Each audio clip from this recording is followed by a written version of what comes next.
اعوذ باللہ من الشیطان الرجیم، بسم اللہ الرحمن الرحیم۔ نماز فجر قضا ہو جائے تو کب پڑھیں؟ فجر کی قضا نماز ظہر کے ساتھ پڑھ سکتے ہیں۔ تو یہ یاد رکھیں کہ جب نماز کا وقت ختم ہو جاتا ہے، مثلاً سورج کے نکلنے سے پہلے پہلے تک نماز فجر پڑھنی واجب تھی، قضا نہیں ہوئی، لیکن جب سورج نکل آیا ہے تو اب قضا ہو گیا۔ اب آپ پر واجب ہے ساری زندگی، جتنا جلدی ہو سکے پڑھیں، بہتر ہے۔ کوئی ضروری نہیں ہے کہ آپ ظہر کے ساتھ ہی پڑھیں، لیکن لوگوں کی ایک روٹین ہوتی ہے کہ وہ صبح کی نماز تو پڑھتے نہیں ہیں، قضا کر دیتے ہیں، ظہر اور عصر کی نماز پڑھتے ہیں، تو پھر اس کے ساتھ فجر کی نماز بھی پڑھ لیتے ہیں۔ پڑھ لیں، کوئی مسئلہ نہیں ہے، لیکن اس کا یہ مطلب نہیں ہے کہ آپ جو ہے وہ ہر صورت اسی روٹین کے مطابق جو ہے وہ قائم رہیں۔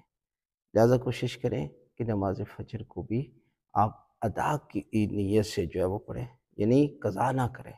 لیکن جب آپ قضا پڑھیں گے تو پھر نیت یہ کریں گے کہ 2 رکعت نماز فجر پڑھتا ہوں یا پڑھتی ہوں، قضا واجب قربتاً اللہ، یعنی قضا جو ہے یہ آپ پر واجب ہے کہ جو بالغ ہو چکے ہیں، لڑکا ہو یا لڑکی۔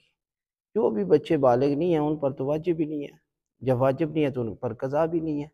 لہٰذا آپ اس طریقے کے ساتھ جو ہے وہ نماز پڑھیں تو یقیناً آپ کی قضا جو ہے وہ واجب ادا ہو جائے گی۔